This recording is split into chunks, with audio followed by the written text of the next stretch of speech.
Welcome to Pragmatic Talks, a podcast and video series where we discuss startups, contemporary digital product development, modern technologies, and product management. Pragmatic Talks is brought to you by Pragmatic Coders. We believe that modern methods and approaches to software product development should be widely adopted in the market to minimize the wastage of talent. We also believe that everyone should have equal access to knowledge about product development and entrepreneurship. Everyone should have the opportunity to apply it in the pursuit of making our world a better place. Through this series, we aim to create an impact on the future world. For today's episode, I have invited Marcin Byrdziak. Marcin is seasoned software engineer, software architect, and currently working as a service delivery manager at Pragmatic Coders, where he is also a board member and shareholder. His role is all about assuring the highest standards of our services for our clients, and that could be achieved mainly through a selection of the best talent from the market and the development of the right processes. The topic of today's episode has already been mentioned a few times in the entire series. Since a significant part of Pragmatic Coders' core business is hiring great talent and building effective teams around products we build for our customers, we decided to share our knowledge and experience in recruitment. And now, ladies and gentlemen, please welcome Marcin Byrdziak. Welcome, Marcin. It's a great pleasure to have you here. Thanks, Victor. So, you're a soft service delivery manager at Pragmatic Coders. You are also recently became a partner at Pragmatic Coders and board member some time ago. Could you start with telling us a little bit what is your story, how you managed to get to where you are right now? Where did you start it? When did you start it? And how does it look like, briefly? So I was programming like nearly all my life, and I was bored at some point. I was doing a lot of things. Actually, I started from PHP, went from doing simple applications, and I was eager to just look at other technologies. So I was that programmer that doesn't like to code in one specific technology. So during my whole career, I was programming in Java, in PHP. I was writing automating tests. I was writing front end. So actually I was doing all of the flow that's nearly every application needs to happen. I think that's something that I never done was a mobile application. Yet. So at some point I was actually going to be like architect. And to just start just using all of the knowledge from all the technologies that I gathered to just design application from the scratch, not to just to write the code and then single stream of stuff. And after that, I found that nothing new happens in the applications. So I was looking at something new. And it happens that I have a possibility to scale my experience at just managing the help to manage company instead of doing single projects. So this is something that I'm trying to do at the Pragmatic Coders, is to just share my experience and knowledge to do same good work in the whole organizations, not in a single project. Great. So today's episode will be focused on recruitment, because this is a topic that we already mentioned in a few previous episodes, and every of our guests said that anything what they are talking about, regardless if it's Scrum, if it's product management, or building a startup, looking for product market fit, creating a bank with a small team, and doing a lot of other stuff, each of our guests says that recruitment is something that you need to take care about. If you do the recruitment wrong, then anything else that you are doing most probably will end up as something that you don't want to end up with. Today we are going to focus on recruitment, especially recruitment for technical roles, for startups, for product companies, for any kind of companies. Let's start with a, let's say, tough question. What do you think is the greatest challenge when assessing a candidate for software development role? But to which organizations? I think that we need to specify some conditions. Okay. So maybe let's start differently. So let's assume that we have like startups, scale-ups, corporate business, organizations that are not purely software companies, but do have some IT department, software department. What are the differences between these companies? What are the different challenges that those companies are facing? So from my experience, when working with the people around like different timeline of the product that they are doing, it's usually the challenge is that they hiring candidates for not the time period of the project that they should work. I would say that every technical role, either it's developer or CTO or I don't know UX, this will apply for all of the roles. Different candidates work better in the area where you start doing new product, new applications, and there's a completely different skill set is needed if you need to scale application up or maintain it or write new features and so on. I used to name it as an architect and artisans. Mm-hmm. I think that it's something that I found in some book, but I will not remember the name currently. What is the difference between them? So basically, architect is the person that look at the the big picture. Earlier, I was saying that I was working with a lot of technologies. I know how the front end should work, backend, mobile, and so on. I would say that those people are actually that's focusing around a lot of technologies that can see the big pictures, that can design the whole system, that can work with the business and talk about all of the streams, not only about the backend. And artisans are the guys that's usually around details, and they are focusing on single technology. So, for example, they are experts on the Java applications. They know everything. They know all of the details of the Java runtime environment and so on. And they actually can build any feature that has any complexity. So let's assume we are recruiting for a corporate business. Who is better, artisans or architects? I would say that for the startup and like the ideal situation will be that you have both in startups and organization, but usually you on startups you don't have money to have artisans. Mm-hmm. And for the organization, you need so many people that you cannot just build it from the architects. So I will say that both people. And you said, what is the challenge? So the challenge is to find a good balance about them. So basically in startups, you would look from the beginning, ideally would be to just find all of them architects instead of artisans, because artisans will just leave your organizations because you will be not able to give them really complex single technology as stuff to just implement. But at some point, you would need to add artisans to your squad if your application will be scaling up. And for the organization, so architects will be bored because you will not start applications so often and the big picture will not needed, but artisans will be needed because you will want to maintain, scale, boost, debug, and optimize applications, so they will be best to just keep with your organization as long as possible. You mentioned before that it's also very important when you're hiring not only software developers, but for example, CTO, that the CTO for the early stage startup is a different person that you may need when you are scaling, and most probably it's a totally different person than the person you hire for a CTO role when you have like a grown business, corporate business, like let's say, I don't know, Google or Facebook or another companies like that. Could you elaborate a little bit more on those differences? So I have a chance actually to work the CTO on the startup that CTO was from the enterprise solutions. So it usually doesn't work because such person usually start from building processes for organizations, something that he learned from the organizations already, and it doesn't work in startups. Usually you would like to hire CTO for the time where you are on the organizations, and it will be great to just be aware of it. For example, I know that I will be working much better in chaotic environment and doing new applications, the start of the applications.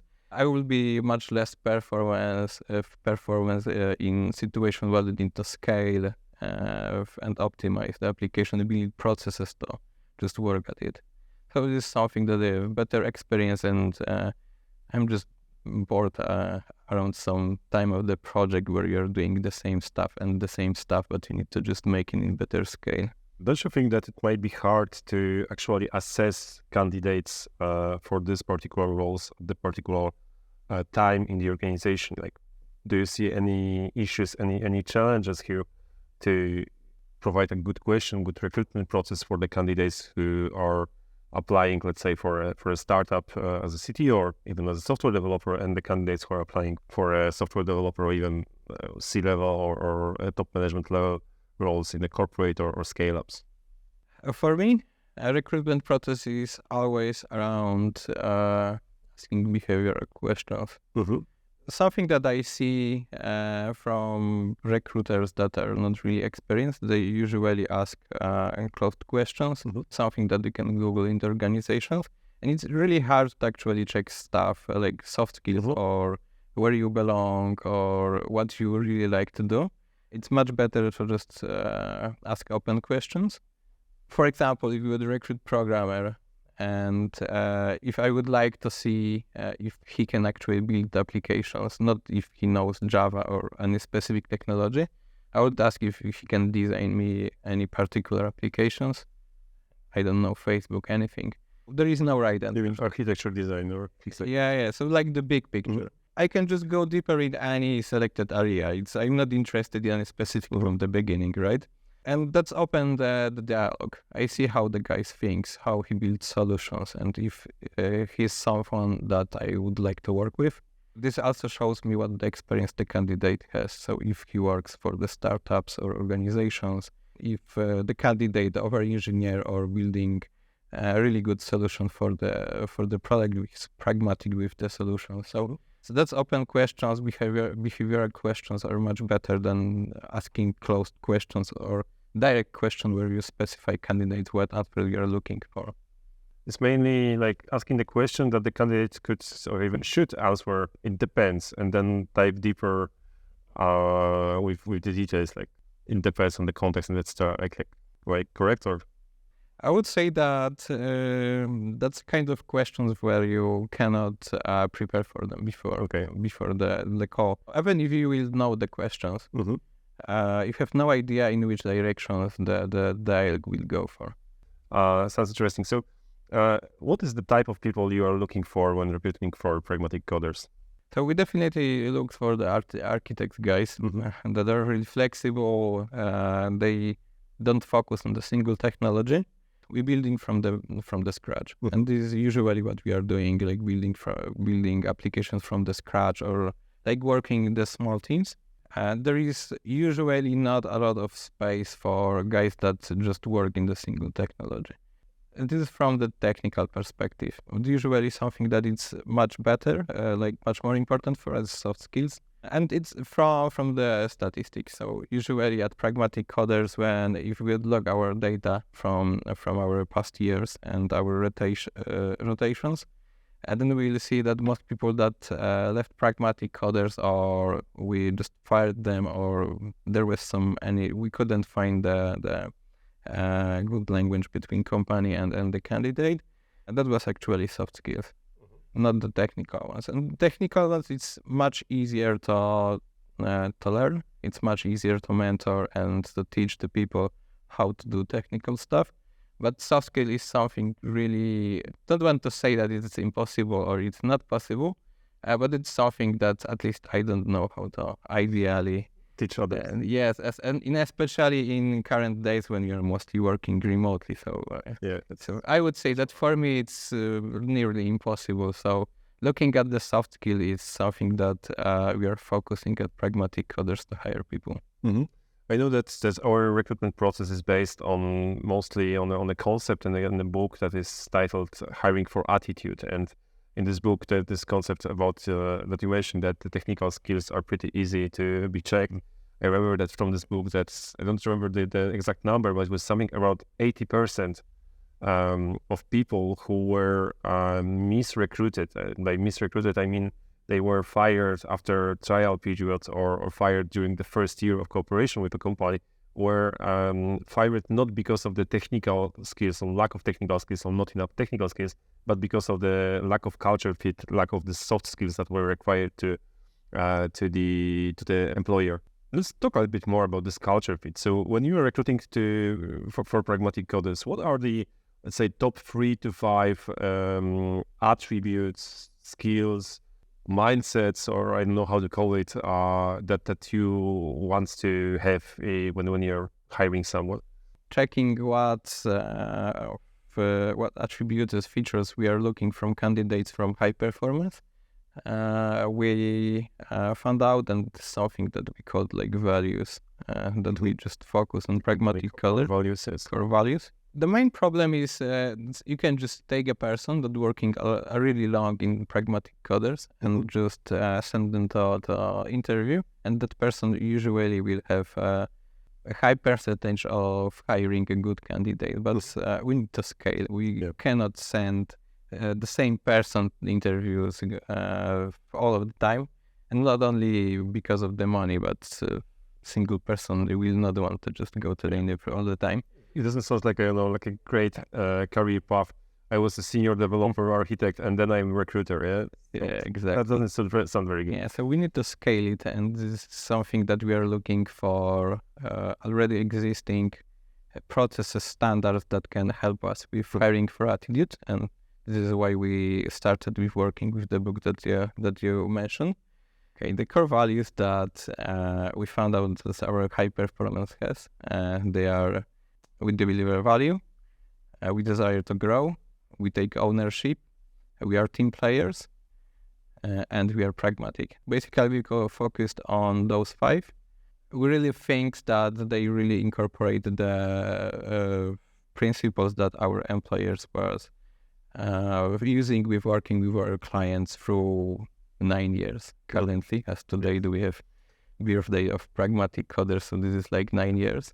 And we haven't changed them a lot during our time. Okay, we changed we are partners we deliver value to just make it easier for new guys to understand what we want to achieve with this particular value. And our whole soft check skill that we call culture check, it's focusing on asking questions that assess the candidate if he actually fits to our organization. So it's not like every person will work. So some people will not go through our recruitment process, and that person can perform really good in other organizations. We're just looking for the specific stuff at the candidate. So could you provide some examples of the questions assigned to the particular values, and maybe some examples of the correct answer and the answer that is not the answer that you are looking for? I'm not saying it's incorrect answer, but the answer that will not fit to the culture of Pragmatic Coders. So usually if we ask questions about ownership, I don't remember the exact questions. That's something that we change from time to time. But we are looking for the answer that's around the candidates, our employees, will be challenging the things that are going in the client organizations, in the teams, and looking for the most effective way to just build the product, to take best decisions, to do additional stuff, to challenge the requirements from the client if this is best to do. And the people that doesn't fit to Pragmatic Coders, that they usually tend to work with the management and doing tasks that someone will give them. So that will be the example. Both people are needed for some stuff. So basically, if we are starting about scale-ups, about startups and like bigger organizations, so usually in our big organizations, you don't want the guys that will be challenging every decision from the management team, because they will be wasting time of the management to actually work with them. And this is exactly what we are looking at the Pragmatic Coders. We want such stuff because the teams are small and the decisions that need to be made take money. So as soon as we can just change the process, change the way how we build any features or anything like that, and that will be really soon beneficial. Mm-hmm. I also remember from this book, Hiring for Attitude, that there is one other aspect, which is the coachability. And I know that we are testing it very much during this culture check as well. And our core value, we desire to grow, is actually about coachability. Do you have any examples of the questions that we are asking there? This is exactly what our HR doesn't like. Uh-huh. Because such questions just take you from your comfort zone. Yeah. So usually, if you get the questions around if the recruiter will convince you that he will contact your boss from the previous works, then you are just going outside the comfort zone. But that techniques can give some truth about how your performance in your like recent jobs, and basically this can force you to just give the truth about how the boss was thinking about you. What are your strong features, or where you are bad at? And crucial thing is what you are doing with such feedback from previous organizations. So how to check coachability? Crucial part is to get out the candidate from the comfort zone and looking for something that he'll be sure that he needs to tell the truth. Yeah, because then there is a chance that he will verify it with his previous boss or manager or whatever. Yeah, that's a good idea to ask those questions. What do you think your previous manager would answer if we ask him about your strengths or your weaknesses? Yeah, that is something that I also always like to ask the candidates. It's pretty easy to discover if someone is telling the truth or if someone is not telling the truth, and especially when the candidate says that they do not know or they do not recall.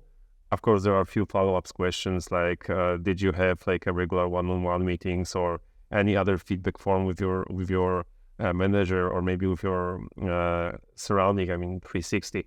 And if those people confirm that they did have this kind of feedbacks and they do not remember anything that was valuable there, that only can means two things. There is some probability that those methods were ineffective, but there is also a great probability that such a person didn't recognize those feedback or didn't care about the feedback that they received. So the coachability level of such a person is pretty low. That questions can really quickly end the recruitment process.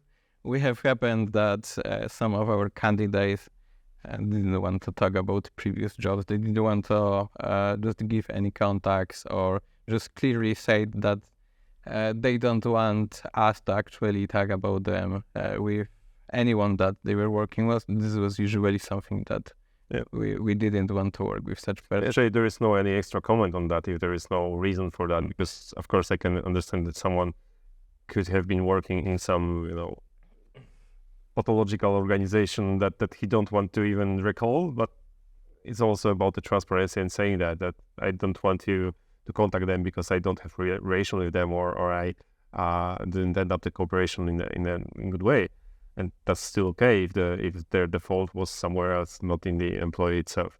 Okay, is there any difference between recruitment for the technical roles, the software developers in this case, and recruitment for the roles such as UX designer, product manager, or any other role that is not strictly related to programming, in terms of the process, in terms of the question, or in terms of what you are looking for? The process is the same, especially the cultural check, what we are doing, even outside of the technical roles. So we are using cultural check for any back offices roles as well. What's changed? Of course, the theoretical questions for the competences, for the skills. And from my perspective, that is enough. We don't need another processes. We can just focus on doing better stuff like cultural checks that we mentioned, and that is most important to hire best candidate. So if we are talking about the process itself, could you walk us through the typical recruitment process step by step at Pragmatic Coders? How does it look like? So when you will send CV for us, I will have a contact from recruitment team, some technical call that's just long for 15 minutes or something. And basically our recruitment teams just checks if there is basic fit between you and Pragmatic Coders. And just assess if you want to go through. The next step is actually the technical interview. That is mainly focused on checking the skills. And the final step is the stuff that we call cultural check. And usually we just try to divide as much as possible to technical stuff and cultural check, to just not focus on the same stuff between those two things, and also different people just doing such stuff. And after cultural check is something that's everything that we need to just find the best people. This is going for the decisions that we are trying to just do as fast as possible. how do you make a decision? Like, what is based on, what is the impact of the culture check on the decision? What's the impact on the technological part? How does it look like? A lot of things happen here. Uh-huh. Currently, we are on the way that the culture checks is standardized, and we have score from it. So it's pretty easy how we can learn from them. We just the history and statistics from our people that we hired and what the score was from culture check. So we can clearly say if the candidate how will be performing the pragmatic coders based on our previous experience, and we can just lower or higher them according to the market status. So we can just higher our expectations. If the talent pool is pretty low, then we can just lower them, but still have a control about it. And we are working on doing the same with the technical interviews as well. Currently, we are at the moment that our best people doing technical interviews, but we need to scale at some point. So it's a great moment to just look at the standardizations of the technical interviews and doing pretty similar stuff as the culture check. So we started with the culture check. It's the most important for us, but it's time for the technical as well. So we'll have that score and statistics at some point as well. Right now, it's like the trust from our team that we have in the organization. So what would you do in a situation when, for example, you will have a candidate who went through technical check very good, like 9 out of 10, and then went through the culture check, let's say 4 out of 10. So would you hire such a person or not? That depends what we would need from it. If we need a person for like a single time assignment, like really short job and a fixed term contract and so on, then maybe I would just try to think about if you can do it. But if that will be the person that should stay with PC as long as possible, completely no. There is no perfect recruitment process. Like I know that your team, you are still improving it, etc. But maybe you can share with us some spectacular failures or some mistakes that you made when designing recruitment processes in the past, and also share with our listeners what type of mistakes they should avoid. Transparency. From the start to the end with candidates, with employees, it's doing most of the errors during the hiring process, and it's not like spectacular failures, but something that's demotivates people at some point. Lack of transparency that we are doing on the recruitment process. And just to give some examples, so apparently a candidate understands that he will have evaluation after 3 months and will get a raise, but definitely that not the case. So with information, lack of transparency, and that person was really demotivated after the 3 months of working at us, and at some point that person left the organization. The trust from the beginning was crushed, and we couldn't just find the good solution how to work with it. And this is something that can be really easily fixed from the beginning. Other stuff from the transparency bucket, that apparently we guaranteed a project from the beginning, and this was not the case. So usually if you are working for the company that have a lot of clients, you cannot guarantee clients at that point. Okay, you can just talk about things that you're working at the moment, the company, and say if that project will be available, then it's okay. But usually you cannot guarantee stuff at the company, and that level of transparency is really important from the beginning. And I would say that the transparency is something that organizations should look at the process, especially because organizations usually send people that aren't aware about all of the things. If there is a big organization, then usually there is going like some team member that probably that person will be not hired for that team, and that person have no information around all of the specific and cannot guarantee any such stuff. So transparency is really important, and that's like recruitment team job to assess that transparency is really high across all of the steps. You already mentioned about onboarding, actually, like what happened after we hire people. So could you also describe how this process looked like? So, okay, we already hired someone, and that's not the end. It's just the beginning. So what's happened after we sign a contract, the person show up the first day in the office or remotely? So how the onboarding process look like? For me, the crucial case is actually to just see at the office, not remotely, visiting our office and working at least 1 or more days with the team to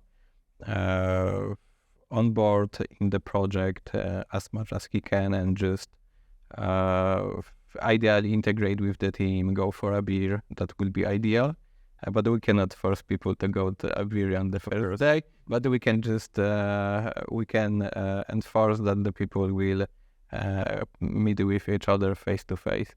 Of course, we have a lot of different stuff: HR, recruitment, delivery, finance, and so on. I would say that the most crucial stuff is to just meet the people that are responsible for it, so the guy can knows which person will be best to address any questions that he'll have at some point. So that will be onboarding, but we can just go further. Mm-hmm. So we have this period, usually 3 months, and this is like a standard in IT to just assess some people if they are working correctly during the 3 months, and we are doing the same.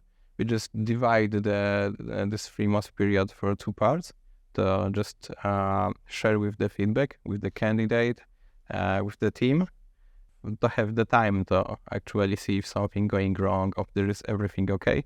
And after 3 months, we just decide if this is okay from both sides. Of course, it's not like only Pragmatic Coders decide, but we are looking for agreement that we can work with each other further across these 3 months. But still, I would say that onboarding ends after 3 months. Yeah, in one of the previous episodes, we discussed it with Jacob Dobosz about how our trainings works, like how our onboarding looks like for the first year and so on, how the growth of our employees look like later on. You already mentioned about the remote work. So in your opinion, how does the entire market change? I mean, the employer market changed, and how the recruitment changed during the COVID-19 pandemic and afterward? First change is that we cannot further recruit in the offices. It's something that is past us, and we'll be not able doing this any further. I would say that remote work added a really big challenge for the IT market, and probably you're sure that it's really hard to find a job as a junior developer or any other role. So basically, it's not possible because we don't know how to mentor, how to educate junior when they are working. We win the entire market, as you observe. Exactly. It's not only like Pragmatic Coders, but we see this across all of the market, all of the IT. And it doesn't help, and it doesn't help new people as well. And it doesn't help companies because they usually have just cannot just grow with someone that have less competences. And not every organization can hire only seniors, and we are not at the moment that we can just hire as many as possible seniors because they are not available on the market. So I would say that this is like first biggest things that affected with remote work, that we don't know how to teach, how to mentor those people. Second thing is I would say that is like my understanding, but I have some few proofs about it, and that our programming skill are really much worse than was before remote working. So I also noticed it was like the end of 2022 when I noticed that when we analyze all of the CVs that were sent to us by candidates, there were candidates who had like at least 2 years of experience and more, and the candidates who didn't have any experience at all. So there were no candidates with 1 year, 1.5 year experience. Like that was the period when the COVID pandemic started, when the homework started, when the remote started. That, and I believe that confirms what you said, that because of the remote work, there is a huge gap in terms of the new people on the market, new people who are starting their career in IT. Of course, there are some exceptions. There are some people who still manage to find their job, and there are companies who are trying to fill that gap, but it's still not enough. Like most of the companies, majority on the market, do not hire junior developers because they do not know how to teach those people how to do their job in an efficient way. They are even more keen to pay more for experts instead of hiring more junior people to teach them even for less money. And also, it's much more harder to actually convince people who are working remotely to spend their time on teaching others who are also working remotely. It's pretty hard to share the knowledge remotely. Mm-hmm. When I speaking with people that work remotely, they usually tend to say that they are much more effective during working in the remote work. And it's hard to disagree with it because the performance of single person usually can be higher, but it's going at some cost. Mm-hmm. So what the person is doing, so that person optimizes the time in the remote work. That person doesn't waste time to work with juniors. Waste in quotes. Yeah. Yeah, exactly. Doesn't work with juniors, doesn't mentor anyone, just skip meetings that doesn't deliver any value for that particular person.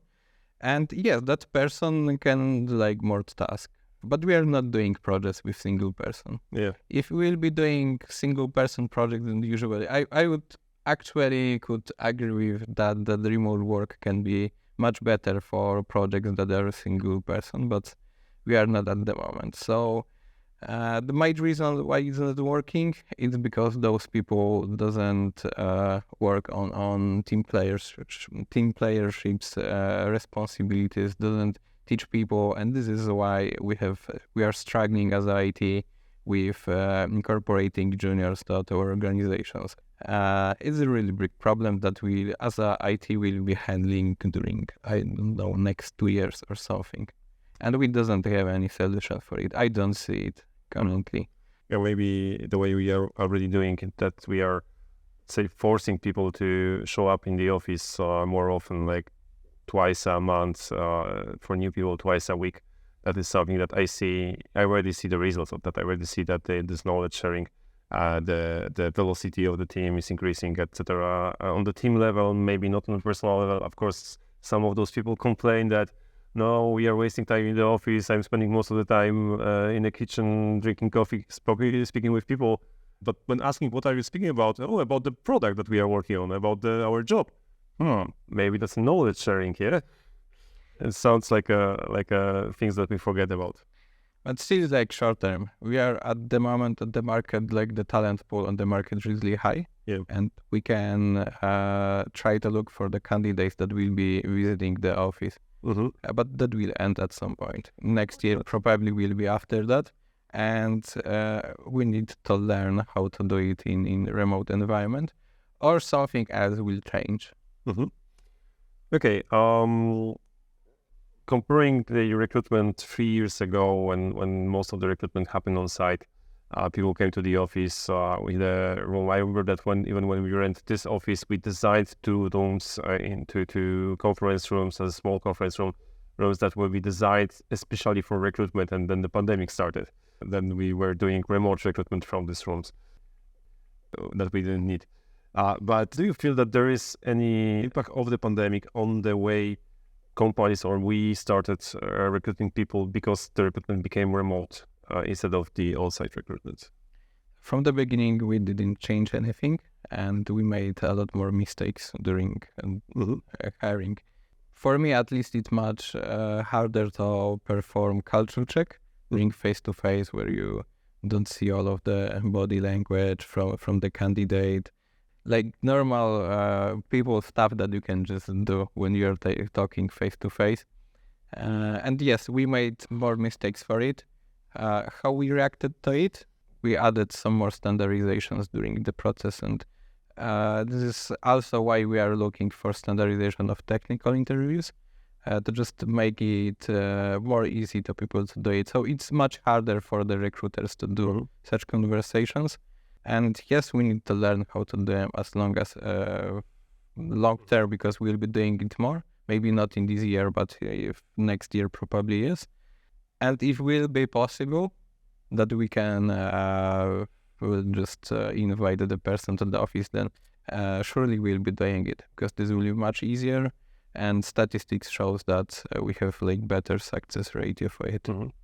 And you're mentioning about the standardization of the technical interview, because we have the data about the culture check that now we can analyze after a few years of running this culture check and having the standardization, having the scoring system there.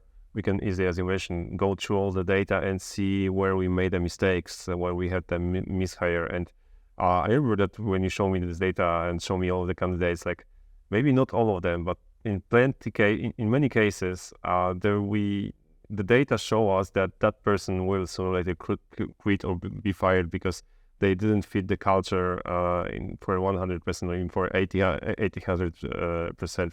But they were like some yellow warning lights that we seen in the data, but still we made a decision that wasn't the best. But also, as you mentioned, some of these candidates were assessed remotely, so also the scoring wasn't so good as for the people that we assessed on site. I would say that I'm more keen to hire that person if that person will be working from the office. Mm-hmm. That's the scope when you can try to work with the soft skills and try to improve them, or ideally, I would accept lower score, at least not from the growth category, because that's something that if that person is not coachable, then we'll not do anything at the office as well. That can help us to grow with that people, and I really like to do it with junior candidates because they usually doesn't have any bad habits. At least bad habits for pragmatic coders, because they can be like good habits for different organizations, and we can work with that person to just try to do as much as possible. But as we are saying, if that person is working remotely, that is usually something that is a matter of time. So I would say that this is mostly like decisions about money that we can earn or something like that. But usually this is like short thing, because person that leaving pragmatic coders always demotivate the team. Yeah, unless they are fired because of the some misculture or mishiring problems that everyone has from time to time. Fortunately, we do not have it very often, so it's not so bad.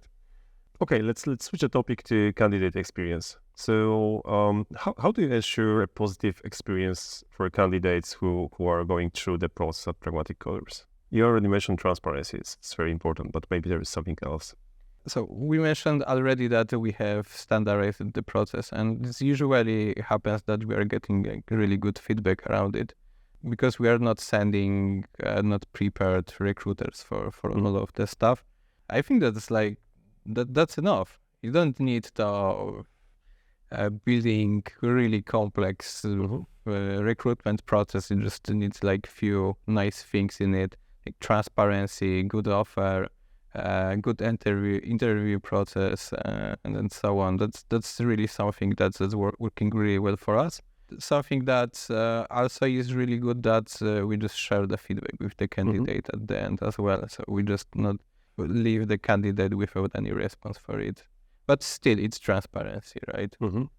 Perfect. Let's talk about the things that also happen after the recruitment again. Let's assume that we recruited top talents. How will Pragmatic Coders ensure they grow and retention? How do you care about people so they will not leave the company? Something that probably is out of the discussion is that the offer needs to be good. If we look at the statistics, that they will all show that the offer, the money is most important. Second thing is doing good projects. So that's something that probably should be defined, because this will be something else for anyone. We have like limited things that we can do about it. So the money is basically depends on the market, on stuff that we earn, on our condition and so on. Good projects probably as well, but we can learn how to do it better, doing better marketing. What is the UVP of the company that we have? It's a knowledge sharing that we can do. Usually the most valuable things that we can give our employees is the knowledge and the time how we need to just get it. And we are focusing mostly on doing this knowledge sharing as fast as possible, so our guys can quickly be better developers. Mm-hmm. I also recently posted on LinkedIn that some of our employees or former employees became a CTO or CEO of their own startups, or they were hired as a technical leaders, CTOs, etc. And this is something that I also think that is something that we managed to do pretty good at Pragmatic Coders, since our people leaving company or starting their own company, and that's part of grow and knowledge, gaining knowledge sharing is something that ensures the retention of Pragmatic Coder as well. Even though some of them are leaving the company and they are starting their own, the retention might not sound very good, but from my opinion, it's something that is actually good and is a positive rotation as well. I really would like that every person leaving PC would be like that. Personally, for me, it's positive retentions, especially that we usually handle the relationships longer. Sometimes such people just going back to us, but usually this is because something doesn't work well for them in different organization or different company and so on. But still, we keep relationships, and sometimes we are even just handling this relationship at another level, so we are doing business with such people. We have at least 2 cases from the recent year that our former employees became our clients. So if such people leave us, join some other company or start their own company and then hire us to work with them because they know the value that we can provide. Okay, so let's try to figure out a few tips and tricks for startups and other companies that are just thinking about starting doing their recruitment right. I'm not saying that they're just starting the recruitment, but they see that they can improve. Maybe after listening what we had to say here, they realize that they could do some things better.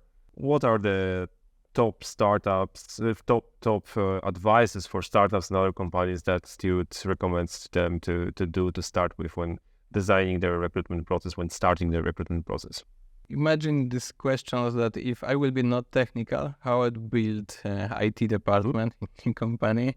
And I believe that only way that can have like high possibility of success if to just share equity with someone really experienced and just delegate such stuff to that person. How so? Because you will think about it, if you can just hire senior developers to organization that doesn't have IT department, probably not. We are not at the moment that we can compete with other organizations. Probably we cannot compete with money, we cannot compete with knowledge sharing. Product is usually not at the moment that we can be something that will help to make the decision. So I think that I would like to have a person that will do it for me, and most likely that person will need to start from hiring juniors or regulars and mentors, that people that will be like really good developers at some point. Other stuff like that, if I will be startup and if I would like a startup, I understand as a concept where we need to just check if our product will be performing good, then I will just get a company that's doing product development. Let's say what is the statistic? 9 out of 10 startups failing, right? Yep. So usually I would have a really big chance that my startup will collapse. So why I should just hire people for several months and fire them after that. Yeah. So maybe it's just better to just work with company that can do it and just have experience and so on. And when my product will be a success, then just think about own IT department. And this is something that I would like to also talk about. That you said that hiring the product development company, software house or software development company such as Pragmatic Coders. In our history, we also offer to our clients something more than just product development, because we offer them to the possibility to transfer some of our employees into their organization. Build, operate, transfer model. Could you tell us a little bit more about it? How does it work? What are the success stories? If from your perspective is still a positive rotation, or that you consider it as something that wasn't very good for Pragmatic? I'm pushing such transfers to the positive bucket. This was not that the client wanted those people. This was like a mutual agreement between them that they wanted to work for the client because product was good, because work that they are doing was great, and they could get a better offer and get higher expectations from what we'll be doing there. So you will not do a CTO from PC member. You will like to have that person on your board. So I have only positive like memories from such transfers. But still, yes, it's some challenging for Pragmatic Coders to lose such people. But we are talking about it. This is like positive retention for the people going to use their skills in much broader. So let's talk about the future. What do you think? What do we see in the future in terms of the recruitment for digital product teams, digital product companies? What will change in the next, let's say, 5 years? We'll use AI for a lot of stuff. So we're talking that we'll be in need to do remote interviews. And something that I can imagine can happen. We can have a software that will be analyzing body language and the responses from the candidates and assess cultural check that that fits the organization that we are hiring. I will just go if we are talking about future 5 years and the speed of artificial intelligence growth. I would expect that this is something that we can do. I wouldn't expect that will be completely automatic. If this is 5 years is really long, but I wouldn't like to work for the company that does the automatic interviews. But that company can just incorporate tools that will help to assess the candidates and just make like better fit for the organizations. Are there any resources or tools that you would recommend for companies or people in the companies who are building the recruitment process? If you have few people in the organizations, then you probably don't need a lot of things. You have trusted people and you can just perform interviews really well. But if you are scaling, then I would say that the standardization is something that we need to go for. And mostly standardize the attitude, the behavior stuff at the beginning. Because most likely you don't have any problems with assessing technical skills, but you have problems with soft skills of your guys. And it's a common problem that I believe many organizations have. What do you think is the most common misconception about the recruitment that you would like to debunk? What do you think are the common mistakes that companies, people do when recruiting people for software projects? Most one is that you cannot check soft skills during the recruitment process. A lot of people think that there is this 3-month period is something where you need to check it. No, you can do it in the interviews. It's hard, it's not something easy. And it requires whole organizations to learn and just make a good culture check for this to happen. I would say that the biggest misconception is that you cannot do it from the beginning. So last but not least, if you could give one piece of advice to the candidates who would like to apply for product development companies, what they should focus on. That it might be an example of Pragmatic Coders, but it might be like any product company, not necessarily software house. Let's focus on the interviews that are covered with behavioral questions that you cannot prepare for them because it's not possible. So how I would prepare for that interview? I was reading some article recently when I was working at standardization of technical interviews. I don't remember the name, but there was a quote from a CEO from some company and actually about the concept that you need to prepare 3 stories for any interview that you can go. And 3 stories is about the project that you are working on. And this is like one is a passionate project, and the second one is a group project, and the last one is a success project. That preparations will give you a possibility to answer any question. That sounds really great for the candidates, not so great for the interviewer. Yes, but if we will take that, there is no right answer for the questions, but the recruiter is looking for things that really matter to the organization, then why not? Yeah, exactly. And especially if you will be honest when you are preparing this story and then telling this story, then you can save a lot of time that you would invest into the company that maybe also a mishire for you, like you won't fit their culture, and then you will just waste the time and energy, and they will wasting their time, money, and energy. We have limited time in the world, and we have limited time that we can spend on working. So choosing the right company to work with is as much important as choosing the candidate to hire, or even more important because it's more personal for you. I had a lot of interviews that the candidates really struggled to give some examples from their personal experience. So I would even be more happy that they will prepare and know what we are looking for and so on, because the dialogue it's much more open at some point. So yeah, that will be my advice for people. But from my experience, a lot of companies just ask closed questions that you can usually Google. Then yes, you can prepare for them and so on, but usually that process is not really good. It doesn't tell you as a candidate nothing about the company, and recruiter cannot just check anything about the candidate as well. So this is usually something that you can assess in technical perspective, not the mindset, not the cultural fit and so on.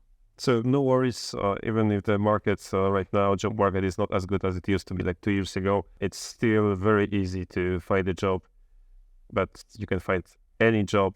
The question is if this is the job that you would like to have. So to all the candidates, no worries, especially if you are not a junior person who already have hard times to find a job, then the market is still good for you.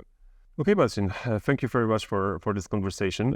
It was great pleasure for me. I hope that everyone who watch it, who listen it, will also feel that they spend their time in a good way. And then to anyone who would like to work with us, regardless, as a product company who is looking for people to hire, or if a candidate who would like to join us, please do not hesitate to contact us. And of course, subscribe to Pragmatic Talks and watch our next and previous episodes. Thank you very much. Thank you, Victor, for the invitation. Always welcome to speak with you. Pragmatic Talks is delivered to you by Pragmatic Coders, the first choice software development partners for startup founders. Be sure to catch all new episodes. Subscribe to our YouTube, Spotify, or Apple Podcast channels. And if you are thinking about building your own startup or struggling with product development, contact us and find out what we can do together.